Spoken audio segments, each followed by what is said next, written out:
आपको सबको नमस्कार। आपको याद होगा मैंने कुछ महीने पहले ही बता दिया था कि केंद्र सरकार सत्येंद्र जैन को एक फर्जी केस में गिरफ्तार करने वाली है। मुझे बहुत ही विश्वसनीय सूत्रों से यह पता चला था। कल उन्हीं सूत्रों से सूचना मिली है कि अगले कुछ दिनों में केंद्र सरकार मनीष सिसोदिया को भी गिरफ्तार करने जा रही है। पता चला है कि केंद्र सरकार ने सभी जांच एजेंसीज को मनीष सिसोदिया के खिलाफ कोई ना कोई फर्जी केस तैयार करने को कहा है। जैसे इन्होंने सत्येंद्र जैन के खिलाफ फर्जी केस किया है, वैसे ये लोग मनीष जी के खिलाफ भी फर्जी केस बना रहे हैं। मनीष सिसोदिया भारत की शिक्षा क्रांति के जनक हैं। आज़ाद भारत के इतिहास के शायद वो सबसे बेहतरीन शिक्षा मंत्री हैं। सरकारी स्कूलों में पहले गरीबों के बच्चों को 3rd क्लास शिक्षा मिलती थी। दिल्ली के सरकारी स्कूलों में 18 लाख बच्चे पढ़ते हैं। इन सभी बच्चों का भविष्य अंधकार में था। मनीष जी ने इन बच्चों को अच्छे और सुनहरी भविष्य की उम्मीद दी है। मनीष जी ने इनके माता पिता की आंखों में चमक दी है।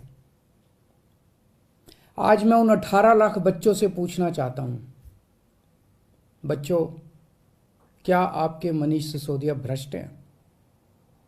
मैं उनके माता पिता से पूछना चाहता हूं कि ये लोग आपके मनीष सिसोदिया को भ्रष्ट कह रहे हैं, आपको क्या लगता है? मनीष सिसोदिया ने न केवल दिल्ली बल्कि पूरे देश के गरीब बच्चों को उम्मीद दी है कि उनके स्कूल भी बदल सकते हैं। दिल्ली की शिक्षा क्रांति की धमक केवल भारत में ही नहीं, आज पूरी दुनिया में गूंज रही है। पूरी दुनिया के देशों से दिल्ली सरकार के पास निमंत्रण आ रहे हैं, हमें भी हैप्पीनेस क्लास सिखाओ, हमें भी एंटरप्रेन्योरशिप क्लास सिखाओ। मनीष जी ने पूरी दुनिया में भारत का नाम रोशन किया है। ऐसे व्यक्ति को जेल में डालना चाहिए या उन्हें पूरे देश के स्कूलों को ठीक करने की जिम्मेदारी देनी चाहिए? मुझे ऐसा लगता है कि सत्येंद्र जैन और मनीष सिसोदिया को फर्जी मामलों में जेल में डाल के दरअसल ये लोग दिल्ली में शिक्षा और स्वास्थ्य के क्षेत्र में जो अच्छे काम हो रहे हैं ना, उन्हें रोकना चाहते हैं। पर चिंता मत कीजिए, मैं ऐसा कभी नहीं होने दूंगा। सभी अच्छे काम चलते रहेंगे। मैं हमेशा कहता हूं, मुझे राजनीति करनी नहीं आती। मनीष को और सत्येंद्र को जेल में डालने के पीछे इन लोगों की क्या राजनीति है, मुझे नहीं पता, मुझे समझ नहीं आता। मुझे केवल ये पता है कि मनीष और सत्येंद्र जैसे लोगों को जेल में डालने से केवल देश का नुकसान है। अगर मनीष और सत्येंद्र भ्रष्ट हैं तो फिर ईमानदार कौन है?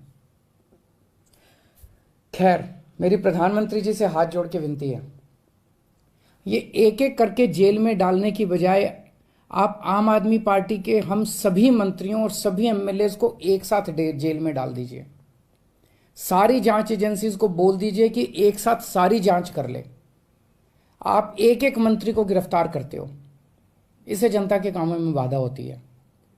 अब सत्येंद्र जैन जी दिल्ली में कई और नए मोहल्ला क्लिनिक बनवा रहे थे। वो दिल्ली में पानी और बढ़ाने के लिए कई नए प्रोजेक्ट्स पे काम कर रहे थे, यमुना की सफाई पे काम कर रहे थे। अब वो सारे प्रोजेक्ट्स धीमे पड़ जाएंगे। जिस केस में उन्हें गिरफ्तार किया है आपने, उसकी जांच पहले ही सीबीआई और इनकम टैक्स वाले कर चुके हैं। उन्हें कुछ नहीं मिला क्योंकि केस तो फर्जी है, उसमें कुछ है ही नहीं। अब उसी केस की दोबारा जांच ईडी कर रही है। एक एक केस को कई कई साल तक अलग अलग एजेंसी बस जांच ही करते रहेंगे क्या? तो फिर जनता का काम कब करेंगे हम लोग? इसलिए मेरी आपसे विनती है, हम सबको एक साथ गिरफ्तार कर लो, एक साथ सारी जांच एजेंसी से हमारी सबकी जांच करवा लो, जितनी रेड करनी है रेड कर लो, एक साथ कर लो, ताकि उसके बाद हम काम कर सकें। हमें राजनीति समझ नहीं आती। कुछ लोग कहते हैं ये हिमाचल के चुनाव की वजह से किया जा रहा है, कुछ लोग कहते हैं ये पंजाब चुनाव के नतीजों का बदला लिया जा रहा है। हमें नहीं पता क्या कारण है। जो भी कारण है, हमें गिरफ्तार होने से डर नहीं लगता, पर सबको एक साथ करवा लो। आपने 5 साल पहले भी हम सब पे कई कई रेड करवाई थी, किसी के यहां एक पैसे की चोरी नहीं मिली। हमारे 20 से ज़्यादा एमएलए को गिरफ्तार किया गया, सारे के सारे कोर्ट से छूट के आ गए। सब मामलों में कोर्ट ने जांच एजेंसियों को खूब डांटा कि क्या कर रहे हो। आज हम हर जगह गर्व के साथ मजाक में कहते हैं कि हम सब लोग मोदी जी से ईमानदारी का सर्टिफिकेट लेके आए हैं। अब फिर से ये जेल जेल का गेम शुरू हो गया। तो हमारी आपसे हाथ जोड़ के बस एक विनती है, हम सबको एक साथ गिरफ्तार करके सारी जांच करवा लीजिए। मुझे पूरा विश्वास है एक बार फिर से हम आपसे देश की सबसे ईमानदार और देशभक्त पार्टी का सर्टिफिकेट लेके जाएंगे।